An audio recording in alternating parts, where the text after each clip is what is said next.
Hey, I was gonna redo the thumbnail, but I thought it was kind of cute, so I kept it. Oh, here we go again. Of course, I was gonna be live today. I'll go live every day. But I wanted to try my hand at something. Um, that I might have attempted a minute. No, I don't think I ended up doing it. I think I got all the cards out, but then I ended up doing something else. But excuse me, I'm gonna do it today. Here's your hint. Here's your clue for what it is that I'm gonna do. Do do do do do do do do do do do do. And then here's another clue. Do do do do. This is what I'm gonna do today. The Diablo Tarot. Look how huge this deck is. Eva, I just saw you post it. I just saw your Scorpio video go up. I was like, I wonder if I'll see Eve today. Oh, are you gonna be in? Do you know if you're gonna be in the eclipse path for the October eclipse to see the Ring of Fire? That's what it was. I was like, I feel like I heard about Texas recently, and I thought about Eve, and it took me half a second because I know Texas is going to be in it, but I don't know if you're going to be in it. Not sure. Okay. I was like, I might have to take a trip to Texas in October. Oh, I think that'll be the October shutdown. So I don't know if I'd be able to.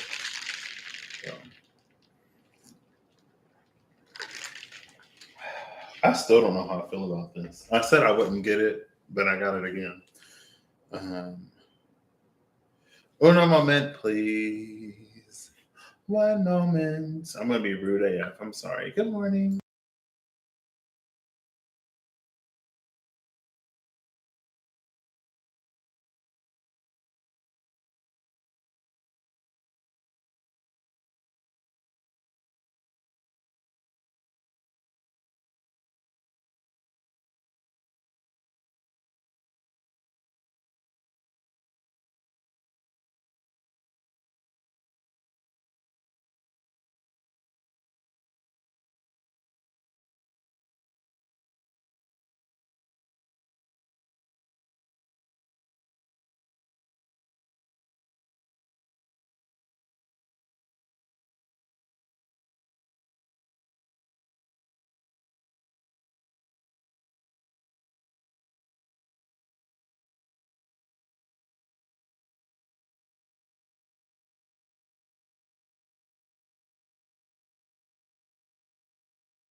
All right, I'm back. Sorry for the rude interruption. I'm so tired. But we're going to go for the Diablo Tarot, and I'm interested to see every time I've done this, there haven't been any external influences. It's just been us. And I'm curious to see what's going to come out today. So if there is, I'm kind of going to make it new moony, maybe. I kind of want to just do one card, though. So we'll see. We'll see how I feel today.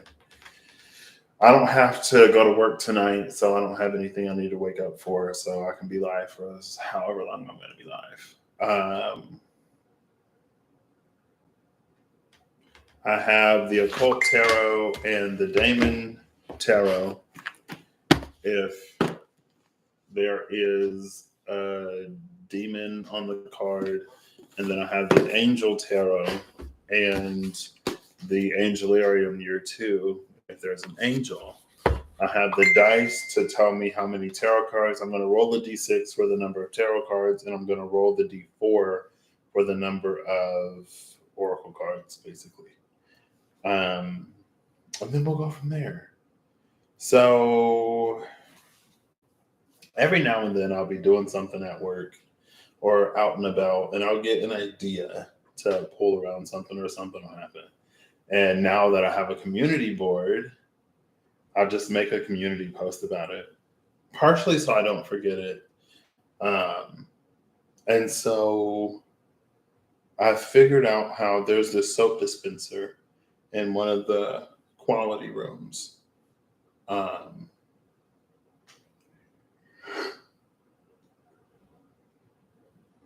Excuse me, I'm trying to get into my Piscean. I wonder if he'll say hi. Hold on 1 second. I know, I'm sorry.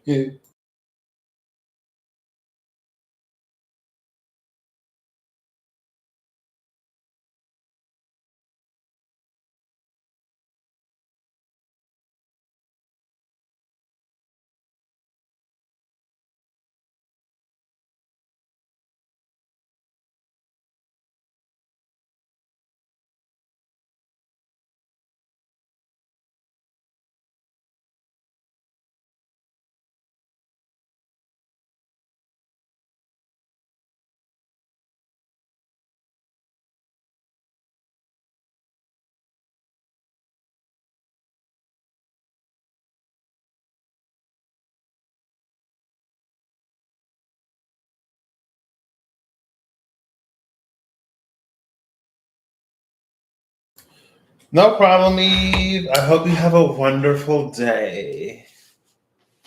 I know it's early. I'm glad to be able to see you. You know, probably doesn't help that I'm doing everything else but this video.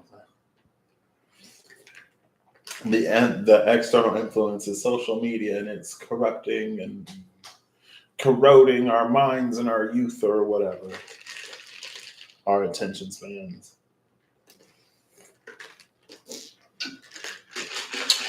I really don't know how I feel about this. It's not bad. It's just such an interesting mix of Asian flavor. It's a Thai iced tea with a matcha cream cold foam. I feel like a matcha Thai tea wouldn't be that bad. It's the cold foam that makes it interesting.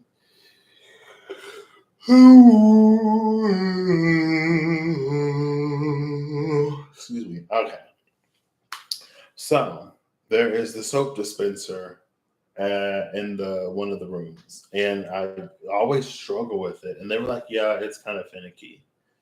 And I noticed that, like, instead of the sensor being at the center of the dispenser, it's kind of off to the side. So I was like, wow, that's like, not that it's necessarily misleading, because if you go in from the side, it'll dispense right into your hand, but it seems like the sensor is back here.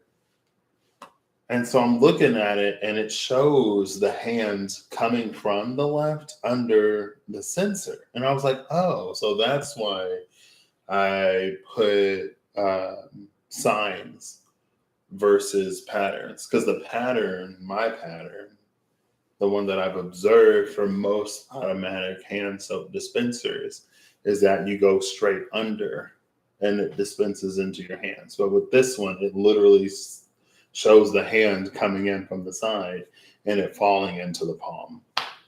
And that's what it does. I was like, oh, wow. Okay, well, maybe it's not as misleading as I thought it was. It's because I thought that I could apply the same principles that I apply to every other dispenser to this one. And that's not the case. And it told me. And I'm just weird like that. I'm weird like that. And then yesterday, or just in general, like the company that I worked for before, like we weren't allowed to take the product. And it was partially due to the companies that we made product for. I think it was like their thing. And then,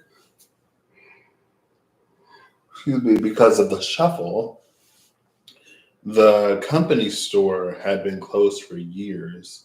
Now, by the time I left, when I left, they were giving it away. away. Anything that was left that they could give away, they were just handing it out. But they brought the store back, and for a very, very, very reasonable price, we could buy some of the stuff. Here, they have stuff that they give back, or that they distribute to employees, and then I guess they make enough that like people can take stuff, and also like so people will take, and I work in a food plant now. So people will take food and like distribute it in the community. And for some reason yesterday, it hit me in a way, um, that made me appreciative, I guess. Or just like, and especially like coming from a place where we weren't allowed to take anything, to then end up in a place where like stuff goes to the community for free and it's not this huge whatever. It was, the contrast was stark enough that it brought happy tears. It almost brought happy tears to my eyes. I was trying to stop thinking about it because I don't mind crying. Like I kind of love to cry low key, but I don't necessarily like crying in public where there's no context. Right. Because it's like, I don't want somebody to walk by and think I'm in here like having a breakdown or something. You know what I mean? So I was like, keep it together. Keep it together for long enough until I forget and my brain moves on to something else. And how there's this like, and so the second one is a functional perfection. Excuse me. And it's functional perfection because of all of the good things that I'm experiencing and witnessing in work and in like my friends and in like the lives of my friends. And it's not perfect because nothing is perfect, but it's like, that's the point. It's that things are like so good in certain aspects, and there are still flaws. Like nothing, again, like nothing and no one is perfect, but despite the flaw, things are still like really good. And that's why it was like a functional perfection, because nothing is perfect and no one is perfect. But in the ways where we show up for one another or give back or do whatever, it's like brilliant, you know? I don't know. I didn't almost cry today though. Yesterday did almost get me.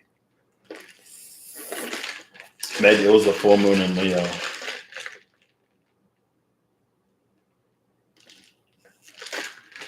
I didn't look at the astrology. I will be right back. I don't think it's fine. I'll be right back.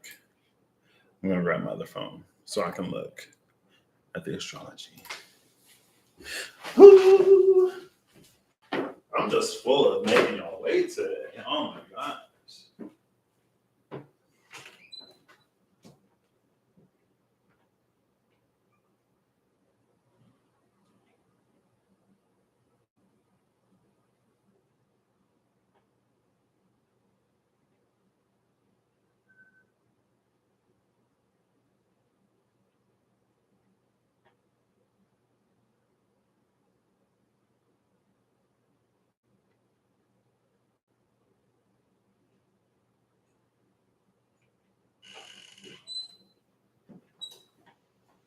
I gotta go through 3 doors. Yeah. I'm back. I'm gonna charge this up for a little bit. If I remember, I'll talk about it. But I still got cards to pull. But yeah, and it's like in a lot of ways, there's a really beautiful framework, um, that's been established, and there are a lot of things like synchronistic happenings and movings. Like I talked to HR yesterday about some like career goals and some things that I would like to do and some things that I'm interested in and some things that the company does and ways that they show up in like the environment and in communities like globally that I am extremely excited about. Um, and then she was telling me about some other stuff that they're doing. And I'm like, oh my gosh. Oh, also today, randomly, weirdly, like it's an energy within my personal within my head. Um, I've been trying to slip like a 5. Well, I think it would be like 5 years. Like I was writing maybe like 2025 one day or 2028, but I never actually wrote it. But for some reason last night, like I was writing 53 instead of 23. I was like, what? Like 2053? But then I had a thought later when I got my palm read, because I got my palm read earlier this year. I think that was before I started working. Yeah, it was.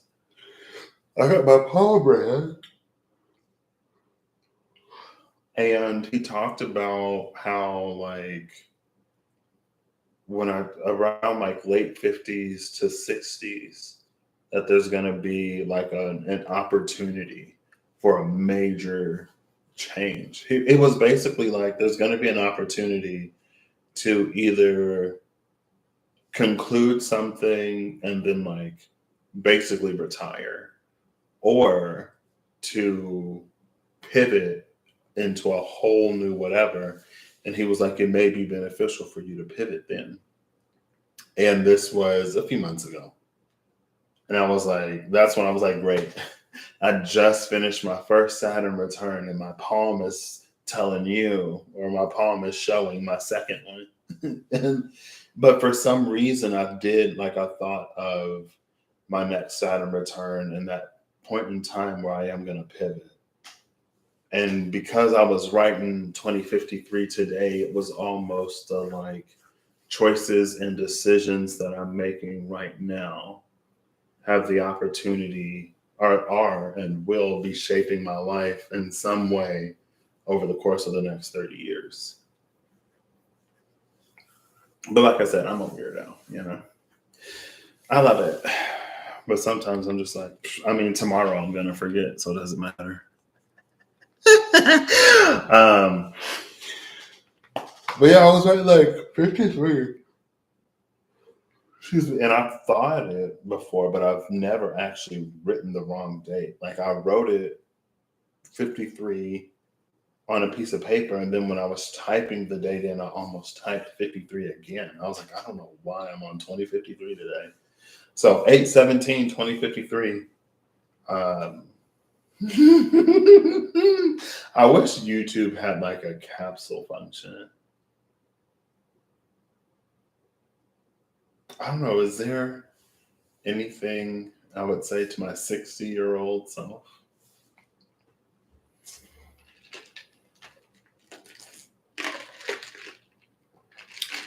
I almost want to be like, I don't know what life is going to bring you. I don't know what opportunity is going to come your way. And I know you're probably tired. Even if you're not tired, you're probably ready to retire, because retirement has been your goal since before you started working. But do the thing. And I know that by the time 30 years from now comes, like, you won't need me to tell you to do the thing because of all the things that you're already doing. But I guess if you needed a reminder or some encouragement, do the thing. But I'm going to have to title this video something special that I'll remember for 30 years so I can search the internet or whatever exists then and find this video.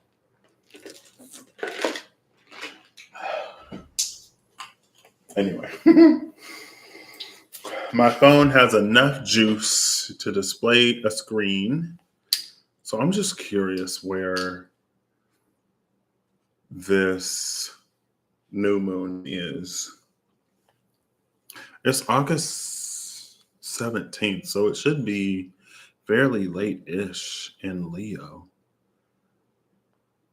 because Virgo season is quickly approaching. I mean, it ain't tomorrow, but it might as well be,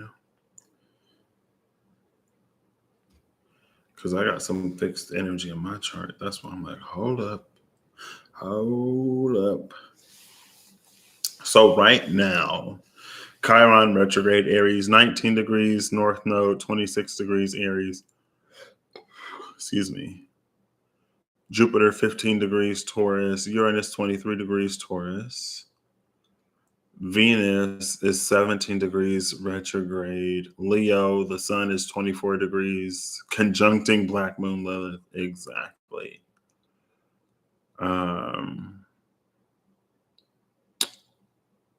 So yeah, sun 24, Black Moon Lilith 24, Leo.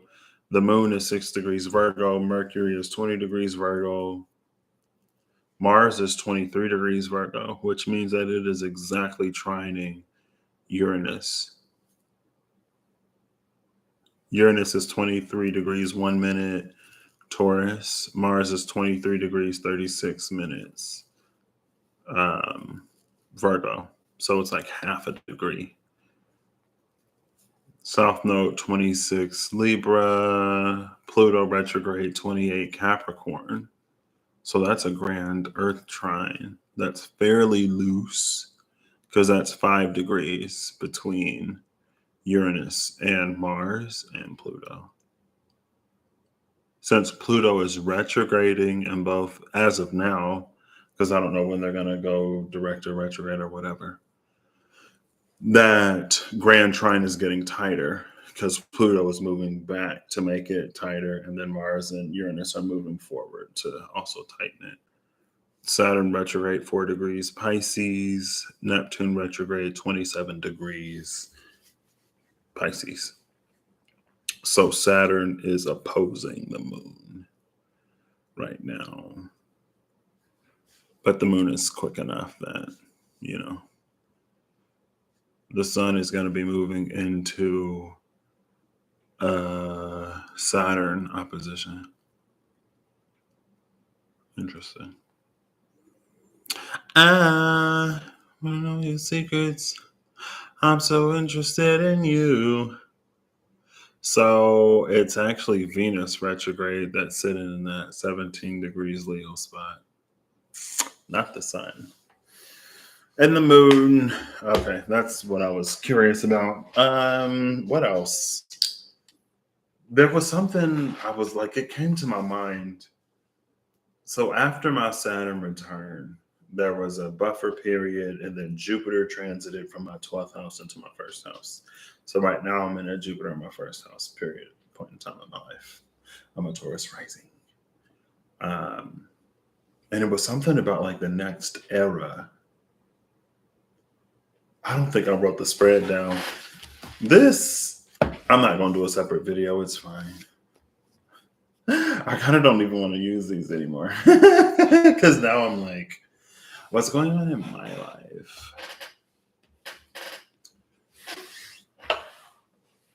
I'm just curious because it was the Mad Lib. Did I put it in the title? I'm going to try to find it. I think it was like getting Mad Libby with the Fruma.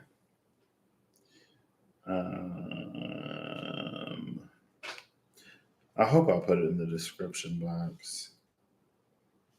It sounds like something that I would do, but it also sounds like something that I would say that I do and then would forget to do.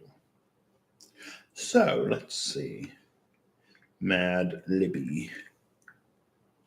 Yeah, getting Mad Libby with the Fruma. Let's see if it's in the description.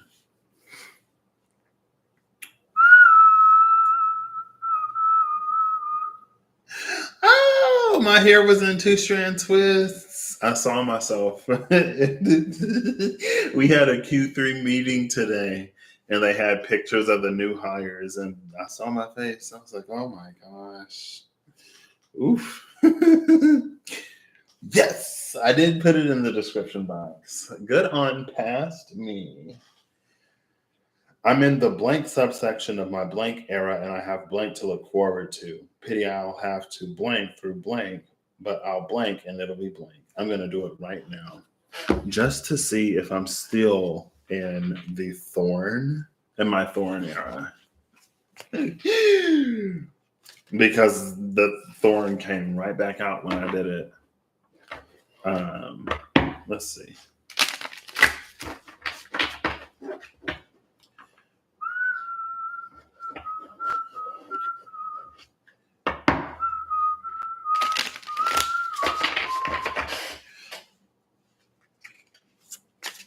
I haven't gone live on my other channel in a minute. Have I? I'm pretty sure I've gone live over there. Yeah, I did that one time from the new place. All right. So I am in the blank subsection of my blank era and I have blank to look forward to. Pity I'll have to blank through blank, but I'll blank and it'll be blank. So what I'm going to do is I'm going to give it one more of these, two more of those, a cut, and I'm going to pull the cards right off the top of the deck. There's one. There's two. I'll cut it. So I am in the wackened subsection of my WAS era. Finally, the Thorn era is over. Of my WAS era. 6446.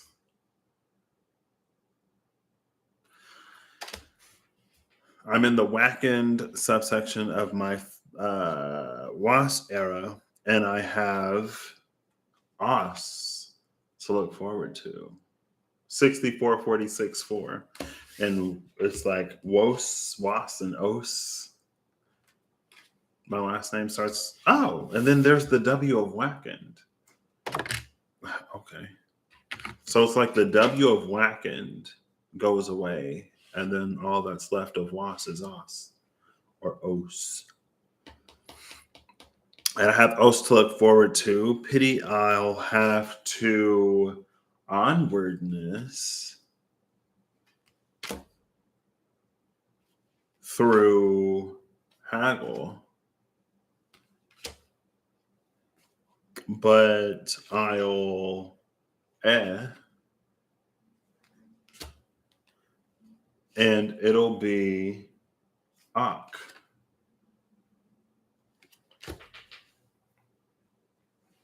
I like that. I feel like it's a little bit ironic, though, how I was writing 2053. And I was like, maybe like some of the things that I'm doing right now are going to lay a foundation for a choice decision for the conclusion of or like whatever's happening between now and then. And I say it's interesting because onwardness came out. Onwardness, haggle, and then This is the present moment. This is weathering, enduring. This is continuing to move forward anyway. And then it ends in support. The things, choices, and decisions, the things that I'm considering right now will lend support to wherever I'll be 30 years from now. I'm just glad that Thorn didn't come back on. I feel like that means that Saturn is officially done with me. I've enjoyed my time. I'm going to look at the bottom of the deck. Ooh, it's Year, which is harvest, right? Yes. Yeah, there it is. Your harvest. We get the harvest from that giant thorny portal. Thank you. Thank you. Anyway, I'm going to timestamp this for when I actually start pulling cards.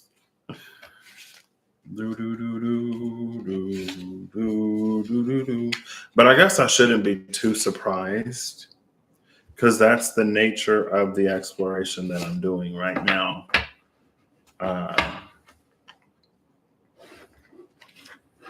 Hopefully, good at the cut.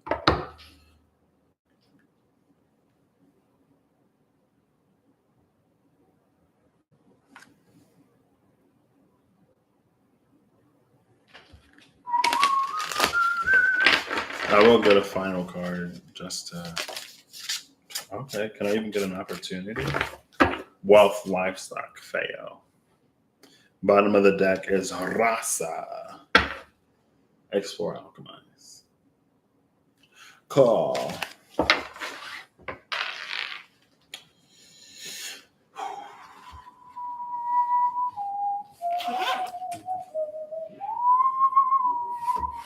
All right. I'll say 30 minutes. I'm not going to timestamp it. It's fine. Today is my ranty, be half sleep for however long I want. No time limits, just pull cards day. Speaking of, I thought there's a message I need to send to somebody. 1 second.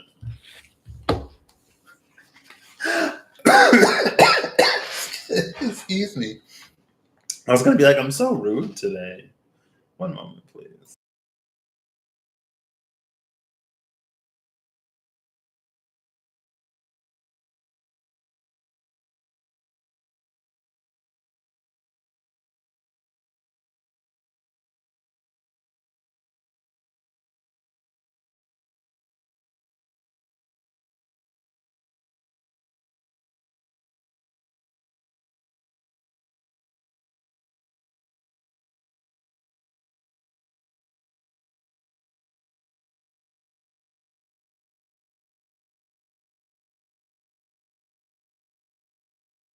Full firepower. Okay. All right. Let me just breathe.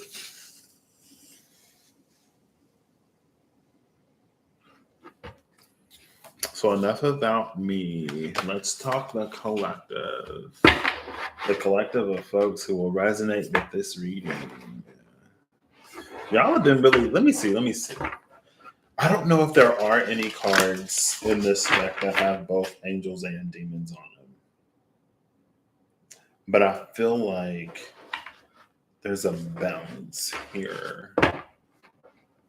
It's almost one of those energies where it's like it feels like there would be nothing, but it's because there's a net zero, meaning that it's balanced on both sides. But since it's balanced on both sides, it doesn't lean either way. It appears to be still stationary and through our eyes, sometimes not existent or not present.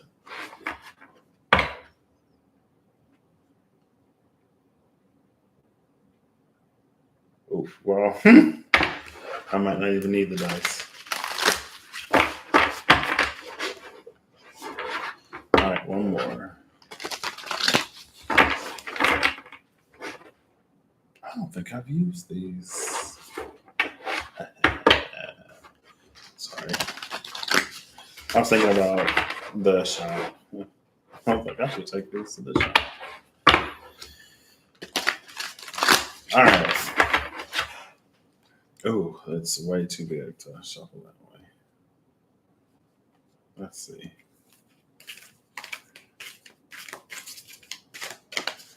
All right.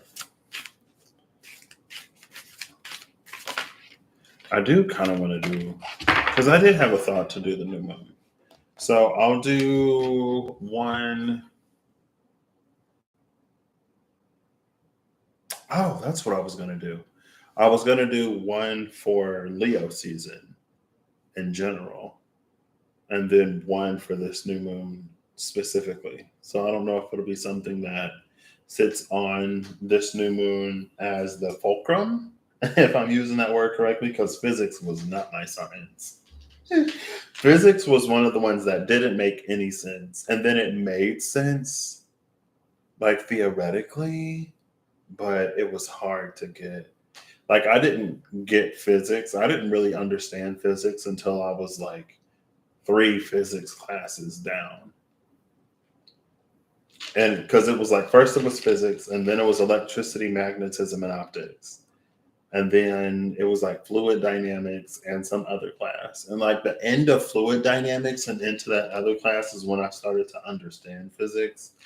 I guess it just took more application or me learning more about it for it to eventually click. But that's kind of how I learned. Um, I absorb information, and then through application or through seeing it play with other things, I start to cement that and understand it better.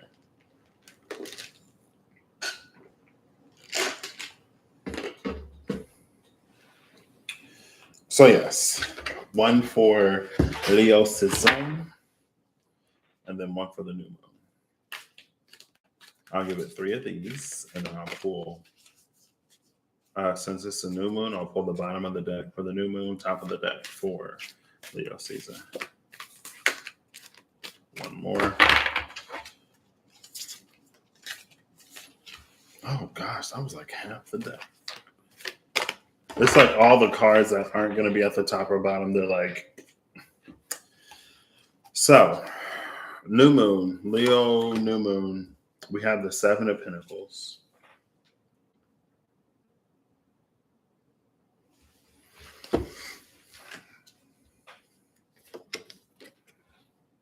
The 7 of Pentacles came out in Prophecy 1.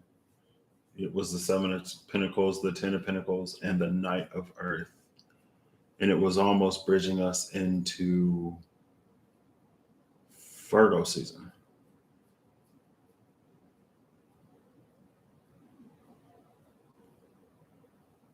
This is interesting.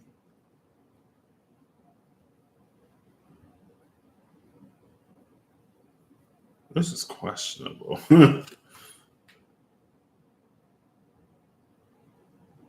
I don't, because the 7 of Pentacles is a card of cultivation.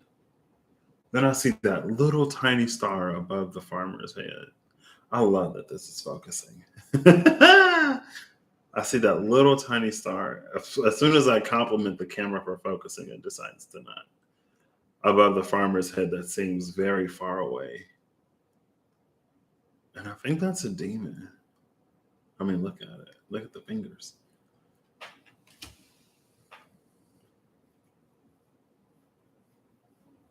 And so I'm almost interpreting it as us encountering the worst version of ourselves.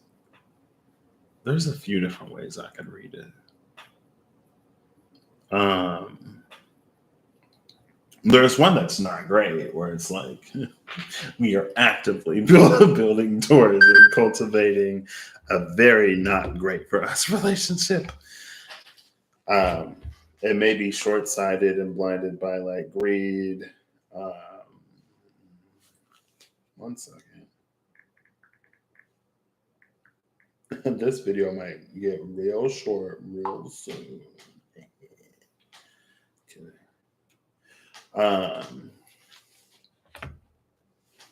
There's another one where it feels like we're encountering the worst version or a worse version of ourselves.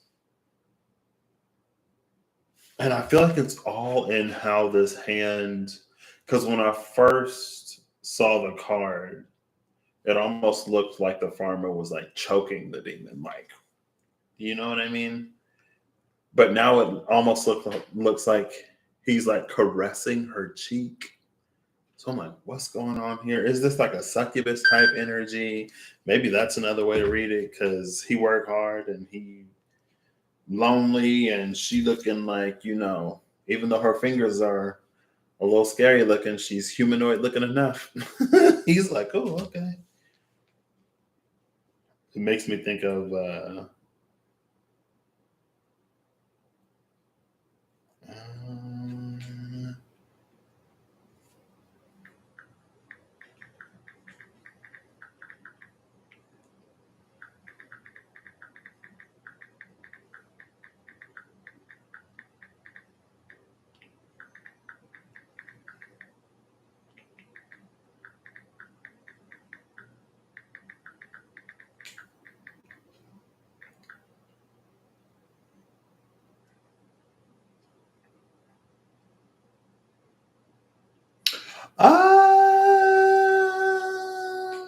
Let's see. Because I also.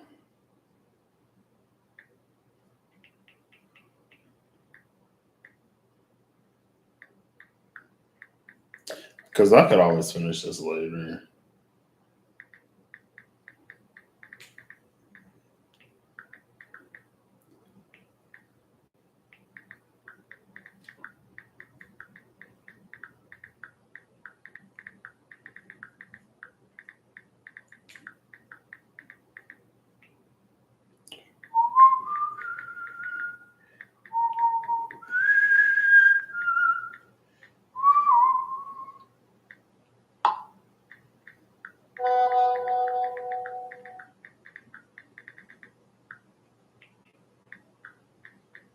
Oh.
It's full on text break.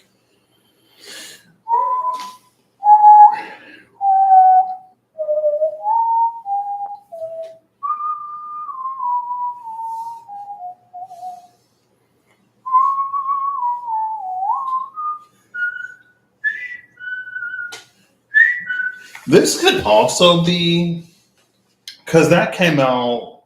This didn't come out specifically, but it's given me the energy of the Blind Seer, but the Emperor, the Quester, and the New World Order. And it's like there's strength that we have in the darker side of ourselves that we can use for the positive. It's like if your dark self is extremely not like necessarily selfish or whatever, but it's like there are characteristics of ourselves that we reserve for the people that we don't like, for the places that we don't like, or for the situations that don't whatever. And it's almost like there are strengths that we have that we can integrate and use in a modified or diluted way to help us move forward. And maybe that's why the farmer is caressing the demon, because it's time to bring more of himself to whatever he's cultivating and growing. Works.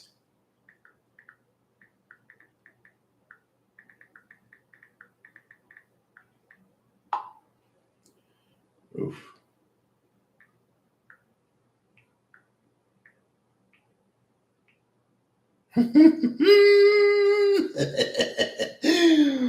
Oh,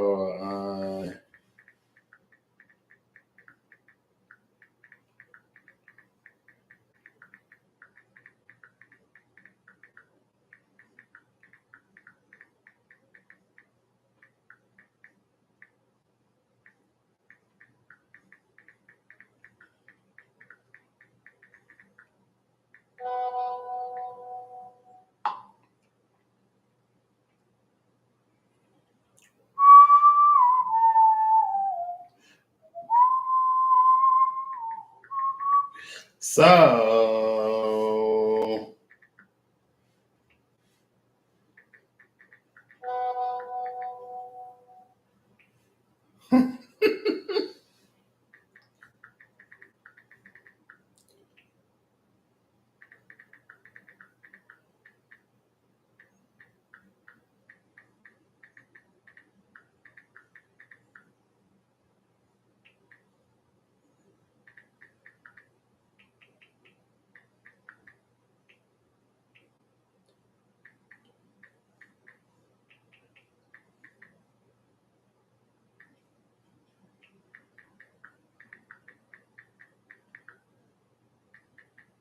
Boom. Okay, all right, that works for me. I was texting Rob, and by the time you watch this video, we may already be live. Anyway, so Leo season is. I think that's where I'm gonna go with it. It's like bringing your light to your dark self. And it makes me think of Ul and the Ul cycle. The Ul cycle is Flursa, Brahm, 12th, and Ul, I think. So that's Leo season. Or that's the Leo full moon. Leo season is given the 7 of Wands.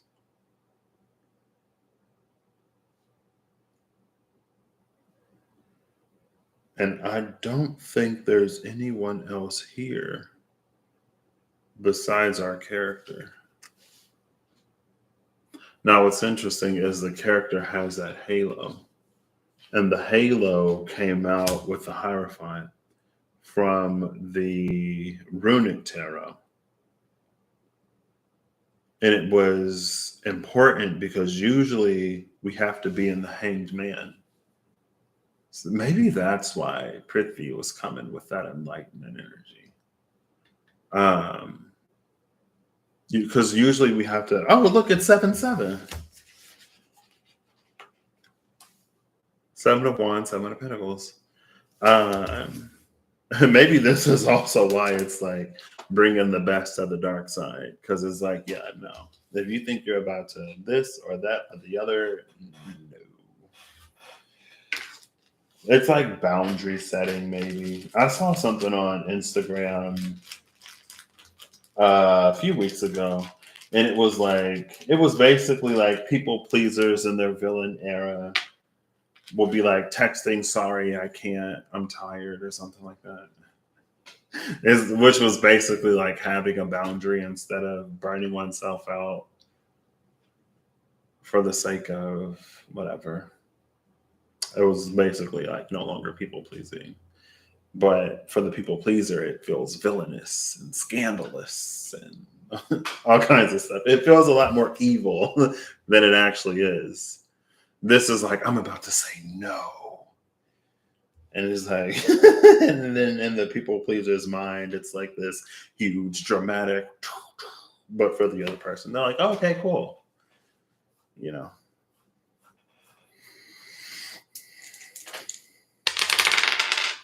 So 5 tarot and 3 oracle cards to explain the new moon Leo. And nothing for Leo season. Leo season is the 7 of Wands. The 7 of Wands for me, especially in the Witch's Tarot, is my minor strength card. The Knight of Wands, especially in the Witch's Tarot, I think because of a reading, is my pre-strength card.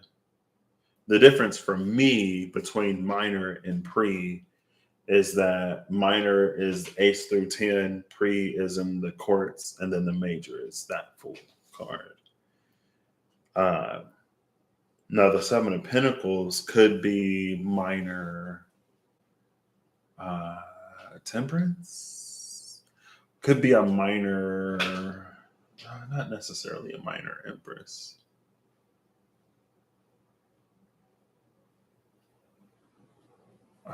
Maybe I ain't minor nothing.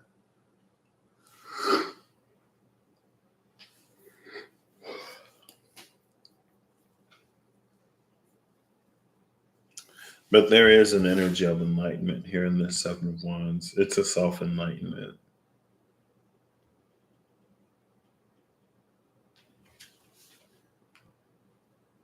This is Leo season. This is the new moon Leo. So we get 5 of these. I have roughly an hour. A feel like I should say something, but I guess it's fine. If it's meant to be, it'll be, it'll be. Of course it'll be if it's meant to be.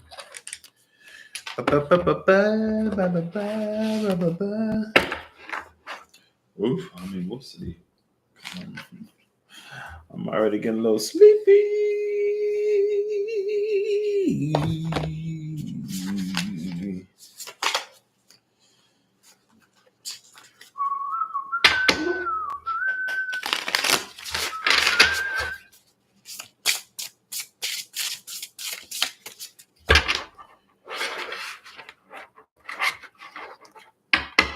Oh, that's what I was going to talk to my mom about.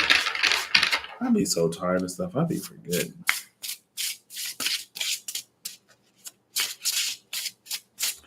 All right.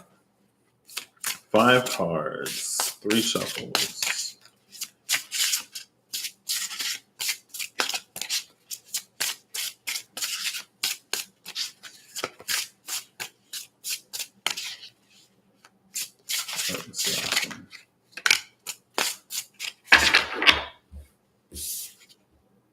High Priestess, Dantalian.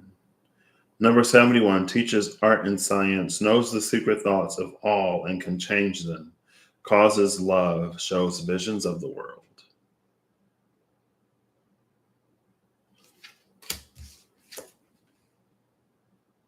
It does make me think of that again. It's like bringing the light to the shadow self so that it can create a more fully integrated whole self. That's 1. 2 is the Knight of Swords. Haures. I've never seen this one. There's probably many of these cards I haven't seen, honestly. Oh, we're already blurring the screen. That's for you, Eve.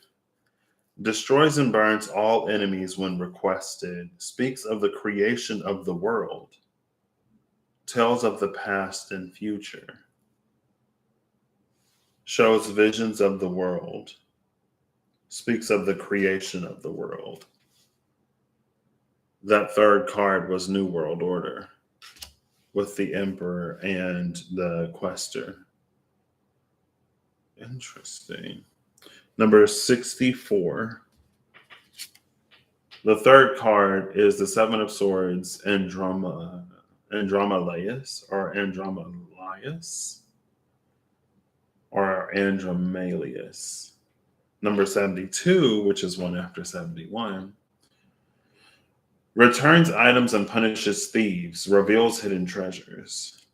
So one that destroys and burns all enemies when requested, punishing thieves. This is something pretty. I mean, I guess I shouldn't be surprised. I mean, I'm a little surprised, but because the 7 of Wands is here, I'm not surprised. So this may low key. It's like on the lowest of keys. The energy goes beyond simple establishing of boundaries. Apparently. This is like we're about to reclaim what is ours, and it will never be lost again. Ever. And for those who dare, there is no bravery there. It is just foolishness. The 4th card, 8 of Pentacles, number 61. We have turns water into wine and back again. Turns blood into wine. Turns any metal into wine. I'm kidding. I'm kidding. Turns any metal into legal tender coins. Makes fools wise. See, but because I literally just said, because the phrase like, you're either really brave or really foolish popped into my mind. It's like there would only be fools. And so like that makes fools wise. I think usually, especially when I hear like makes fools wise, it brings knowledge where there is a lack of it. But some fools only learn from experience. I talked about that. Was it yesterday or the day before? It was recently.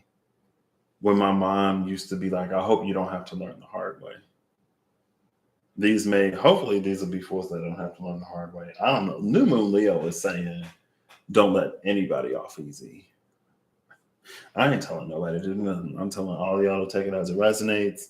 Y'all already know we in dicey territory, but also at the same time, the thing with the Seven of Pentacles it was to bring it into balance. That's why I said at the top, at the jump, it's to dilute parts of the shadow self. It's to bring it into balance. It's to bring the light to the dark and to not be consumed by it, because then it becomes real easy to cross some lines, and then have justice come swing around back on you.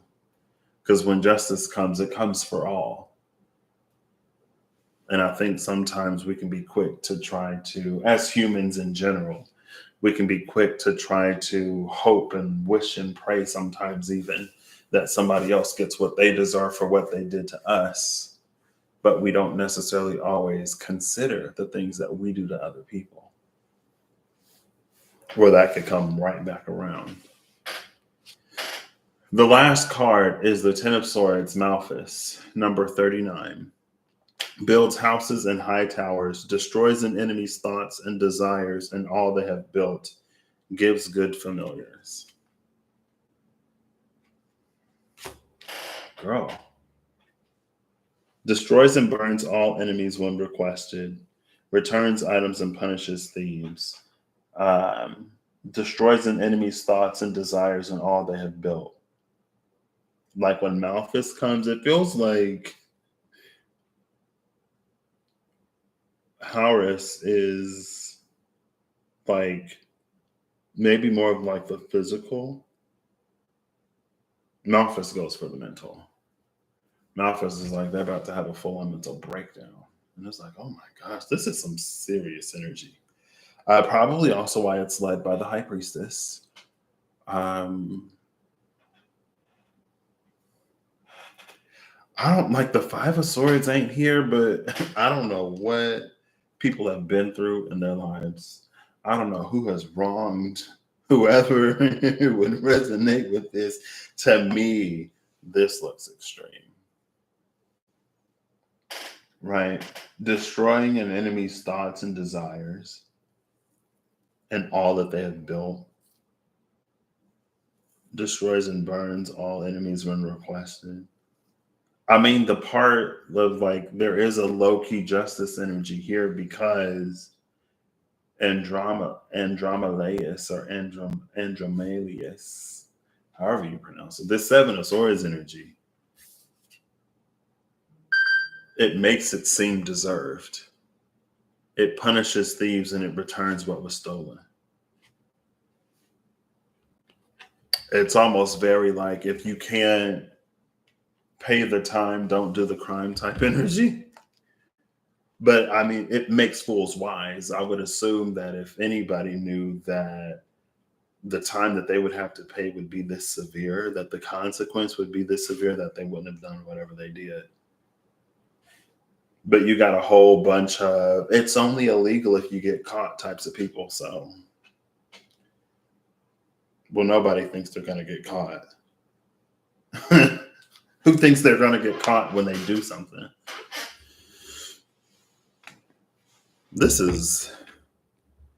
Where is Saturn at? This is some like heavy karma type ish.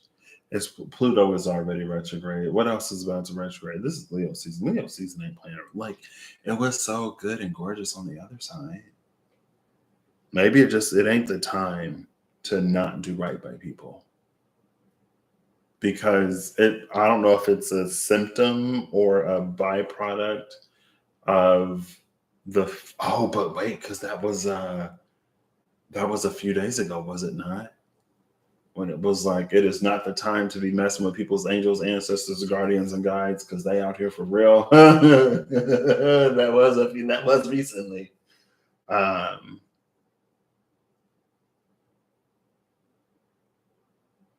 This is real. They gonna learn today. Type of energy makes fools wise. If you didn't know before, you most certainly will know after. I don't know who or what or why this is.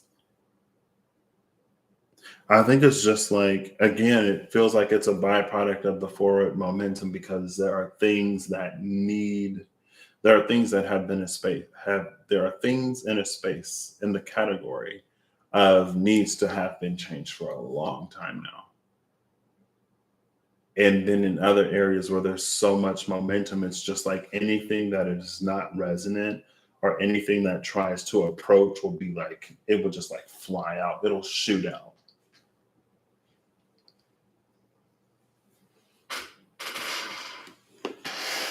Yeah, these are like heavily protective. And I guess that's something where even the dark would protect a light like this. I think that's also a pretty core difference between like dark and shadow. Because in Patrick's mind and conception of the balance of forces, light and dark are not in opposition. The only thing that will oppose light or dark is shadow.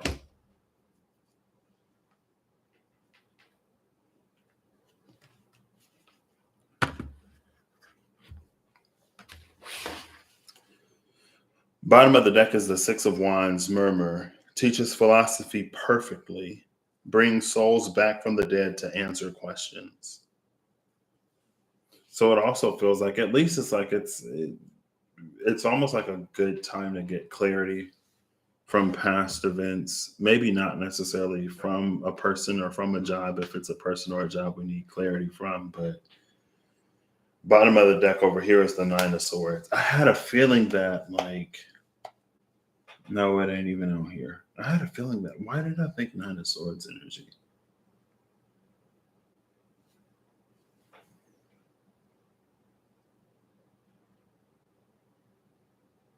Ooh.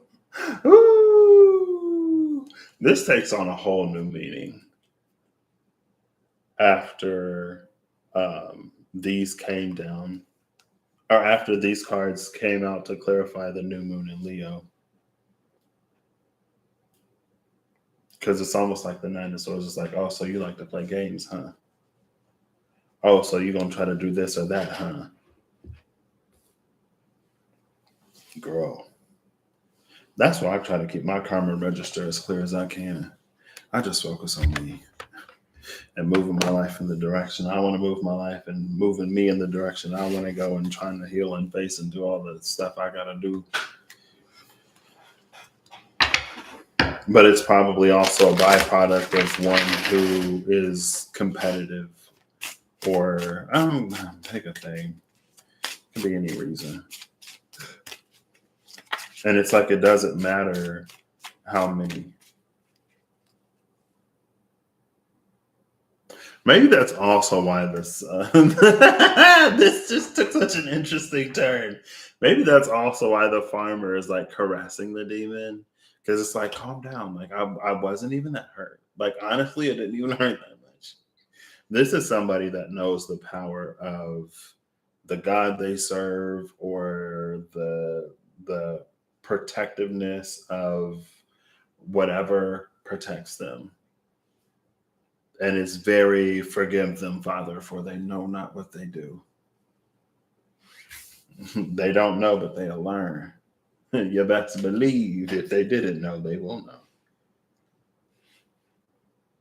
I feel like this is like, I don't get these kind of messages on this channel. Girl, what is this? It's like you went looking. You went looking. What do you mean? What is this? Don't whatever now. I know that's why I don't use these decks. What's interesting is though, it's like when I use these decks, I don't get any of the big bads in like a big bad way. A lot of times it will be like, especially with these and the angels, it'll be like recovers lost things, protects the whatever. These are all protected. Now I feel like in the sense of how like a corrupted, selfish, greedy, whatever individual would invoke some of these, then yeah, it could be whatever. I invoke whoever to destroy and lay waste to my enemies who have done nothing wrong against me, but I covet something that they have, then yeah. But that's not the context of this.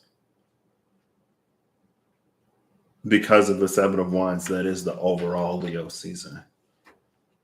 It's like it's a time to take a stand and stick up for yours. Not necessarily in a combative and offensive way, but in a way that one will not be deterred or slowed or stopped or interfered with or whatever.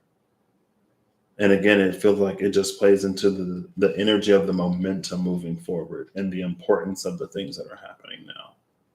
Because the world has for long enough been less than what it could be because of choices and decisions that we made. And it's because we're making choices and it's because we're making different choices and decisions, because we're prioritizing different things, because we're having conversations that we didn't necessarily have before. So we're capable of reaching an understanding in ways that we wouldn't have before. And we're becoming more aware of more things that also need to change.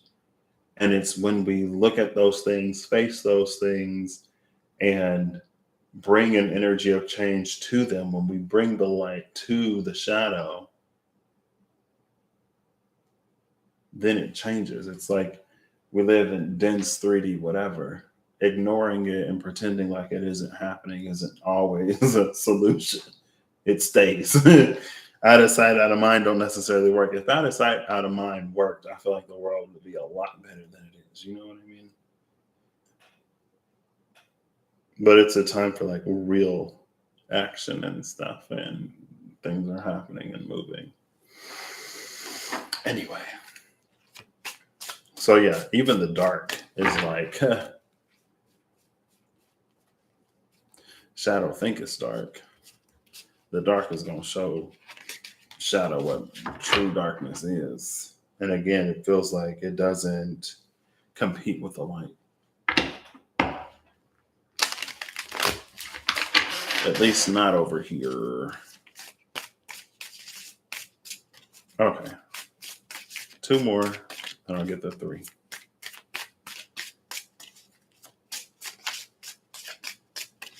I'm not even counting. We have buffonite, which is a stone found in like a frog's pineal gland, basically, I guess. We have, I've never seen this one. Zaphon.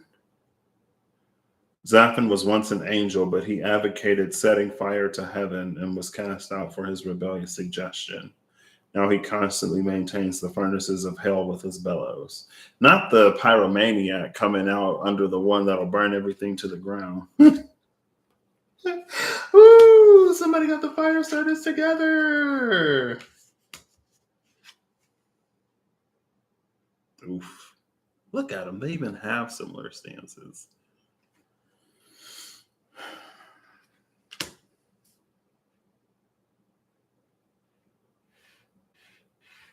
Zaphon's like, it'll be a cleansing fire, you know? Oh, fire season, Leo. Duh. Third card is Behemoth. Behemoth is the lord of gluttony and the high cupbearer of hell, but some demonologists claim he is nothing more than a terrible but simple beast. He may look like an elephant or some extinct creature. I low-key take offense to this, but that's fine. It's pregnant. Behemoth is pregnant. What?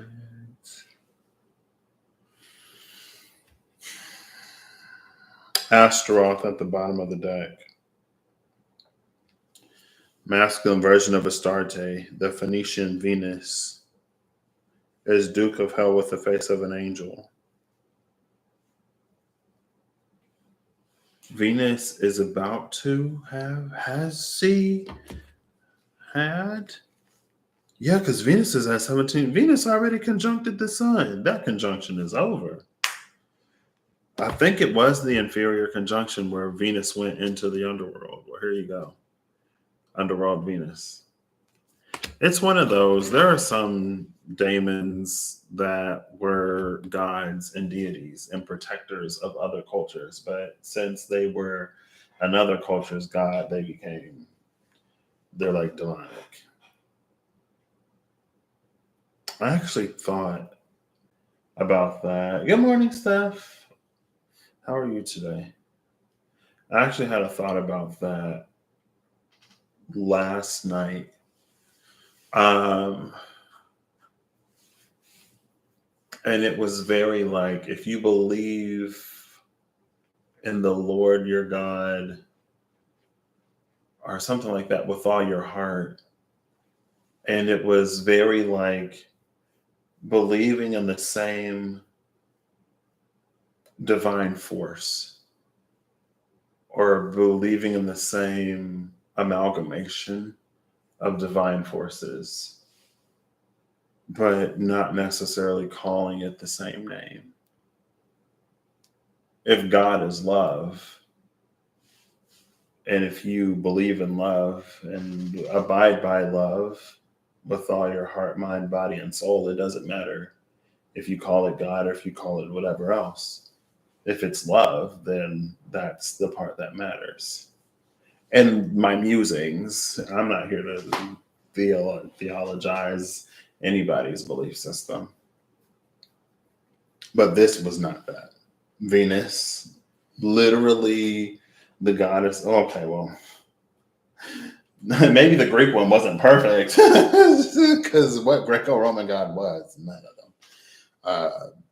What? Give me a. Okay, well, never mind. Anyway. Hey, David, how you doing?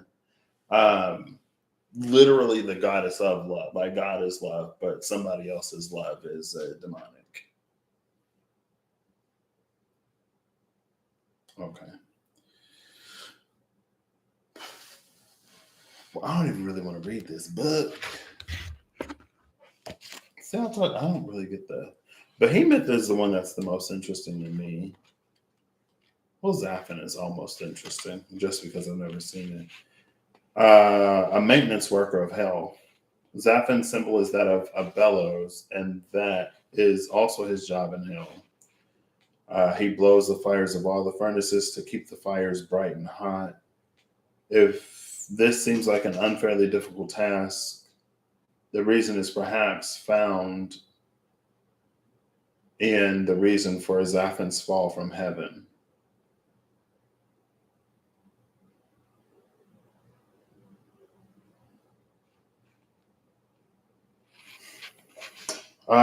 Said to have been highly respected in heaven for his inventiveness. In fairness, the idea of setting heaven on fire was probably considered very novel, at least, but such a violent act would have been, by its very nature, destructive instead of inventive if it had succeeded. It seems that Zaphon might have been better off giving more thought to the best way to express his support of the rebellion.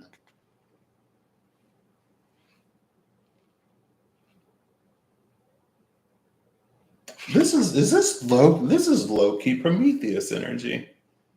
I mean, rebellion obviously aside, right? Well, the only similarity is like fire and punishment. Literally, like they both involve fire and they both involve punishment, but the rest is very different.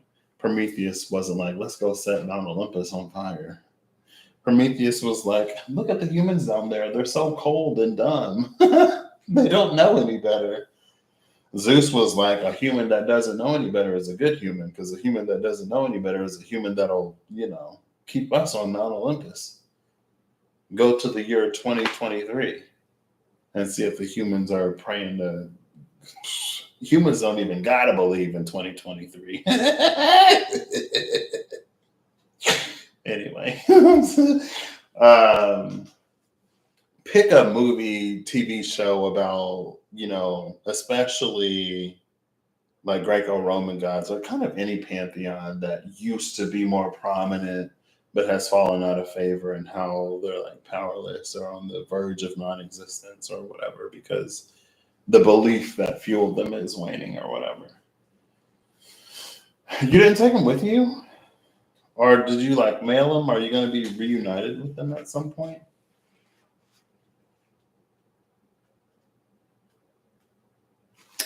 Buffonite, perhaps there is no scientific basis for the claims that buffonite is an antidote, let alone that it existed at all. But as a metaphor, it is still quite powerful.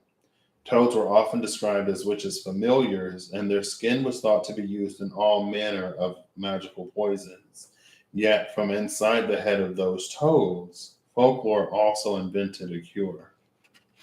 The cure is found in the poison, which is re emphasizing that balancing point to this energy, especially with it being like Zaffin would be, it's like Zaffin is so pyromaniacal that if you needed a candle lit, like Zaffin would not be the one to ask because Zaffin is not going to stop at a candle.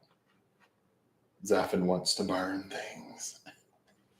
If you're working, put Zaffin on the steam locomotive and have it shovel coal into the fire so that you can keep moving. Yeah.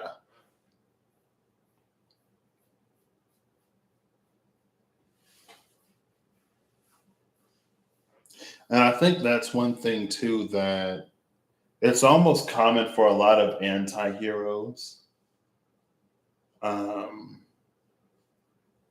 to, it's almost like sometimes it can become a slippery slope from empowering oneself into becoming the very thing that did whatever in the first place. Oh, okay. Hey, I hope they have a good school year. Oh, snap.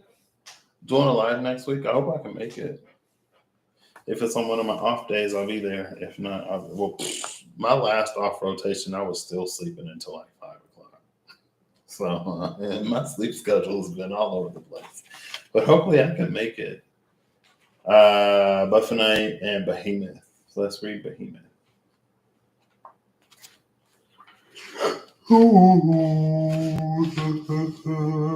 Excuse me.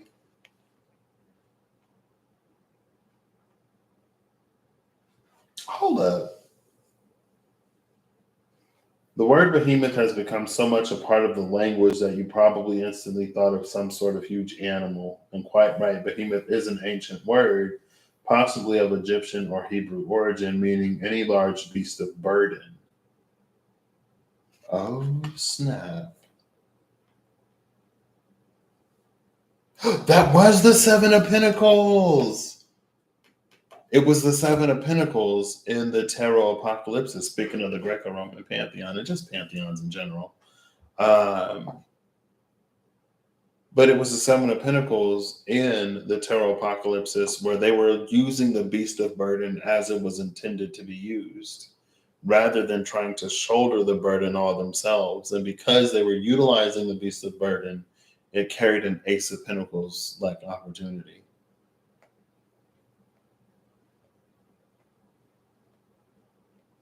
So already there, with this in mind, falling under the umbrella of Leo season as a whole, with this one part being about like appropriately using the beast of burden. I mean, it ain't necessarily got that far yet, but because we've already seen the beast of burden used in the way that the beast of burden is, it's more of a partnership energy because, you feed the beast of burden, you take care of it. And the beast of burden, especially if you don't overload it, it's like it doesn't mind. It's fair. When cruelty and overworking and all kinds of stuff come into play, then not necessarily. But it is possible for there to be a symbiotic aspect to it. So this is for the people that already obviously ain't gonna do crazy stuff. Because again, justice got a way. You may have been right here, but as soon as you start to go wrong or do wrong, justice will come for you too. hopefully we don't reach that point where we become so far lost or so far consumed by uh, hurt, pain, disappointment, to the point that we're blinded to our own actions and how we affect people. But again, there is something in this Leo season about healthy boundaries. That was that the same reading with Prithvi? Or was it the same reading with the Beast of Burden? I think it was the same. Yeah, it was the same reading with the Beast of Burden, because when I went looking for the 10 of Wands, I'm pretty sure that's when I found it was the devil and the healer. And maybe there was a card before the devil.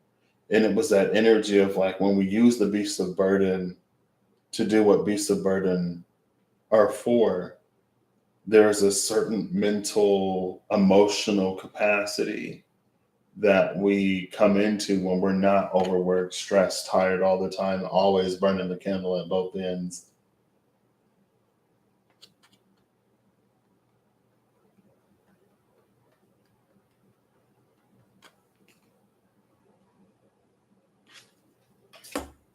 Okay.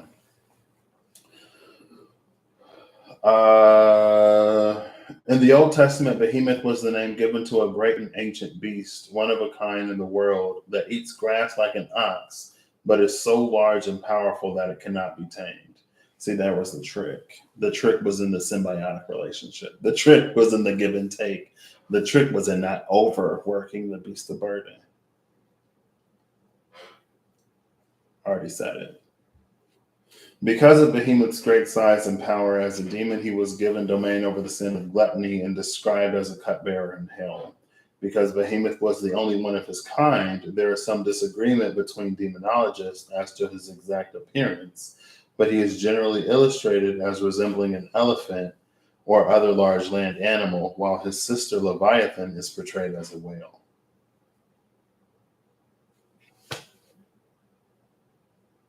Good morning. Oh, snap. Oh, snap. Thanks, Elaine. How are you been?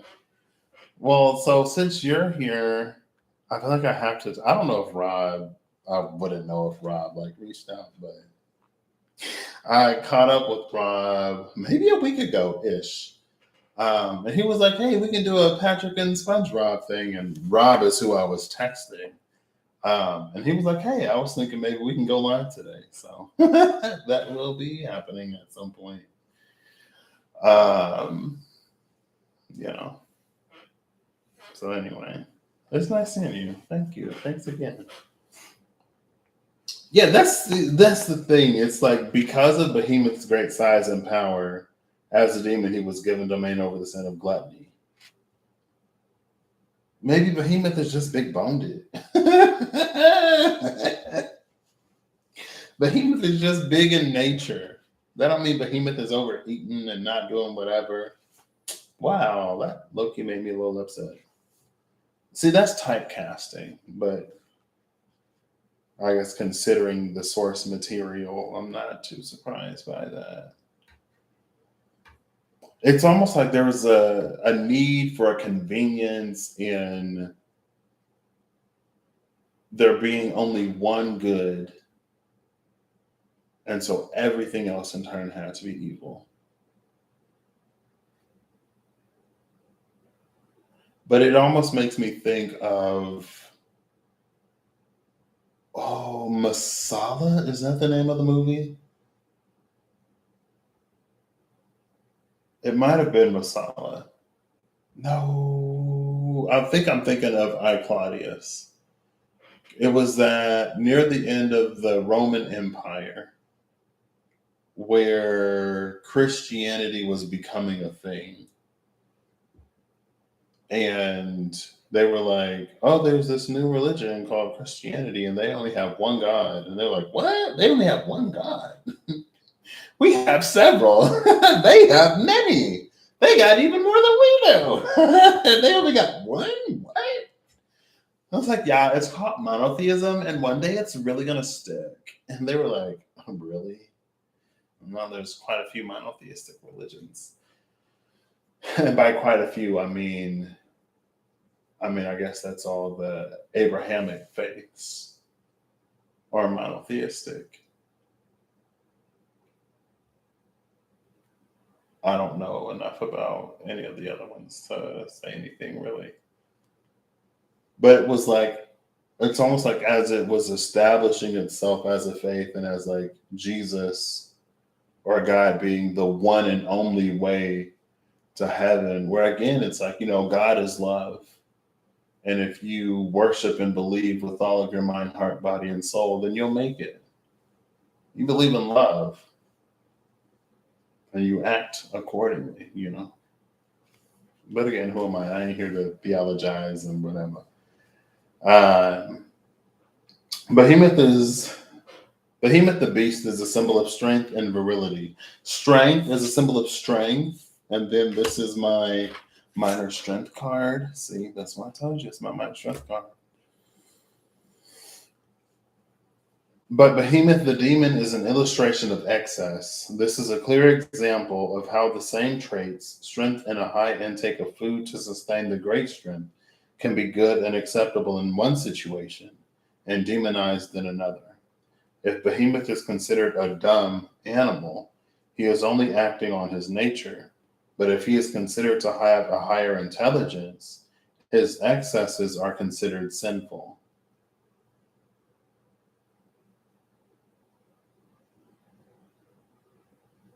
Beware of considering natural instincts and actions in moderation as things to be scorned or mocked.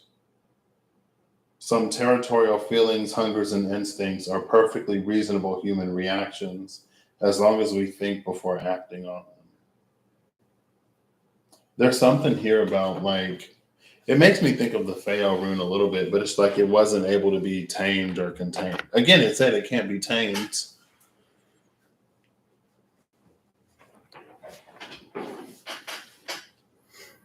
Maybe that's a control thing that some people got. I just got so I feel like in that that just injected such a weird energy because it's like Behemoth is just Behemoth.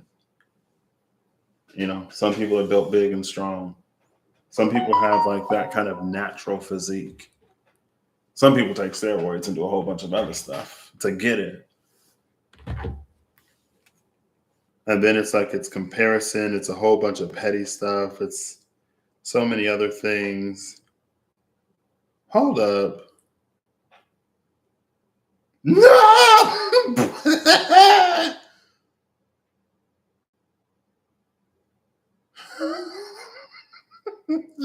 I'm deleting my channel.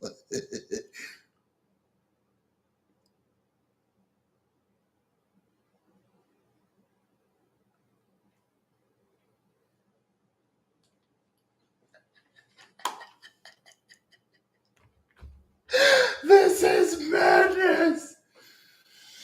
Oh, you'll recover. I had to go upstairs yesterday. I said something that made me think of my mom. I went up so many flights of stairs. I went up to like the 5th floor and then I went down to the 4th floor. Well, I went to the 4th floor and then up to the 5th floor and then down to the 3rd floor to find somebody to help me find somebody and then back to the 4th floor. And then I was like, I'm too young to be feeling like this. And I was like, all of the times I've heard my mom say, I'm too young for this. Anyway, it'll do it. It'll do it. A move will do it no matter how old or young you are. I can't, maybe somebody is super fit and moves don't phase them, but for a lot of people, that's a lot. But yeah, this Behemoth just added such a weird, and it's like, and it makes me think, of course, of the grotesque, the 5 of Cups from yesterday. That was the 11th pentacle that goes into the void and causes life to whatever.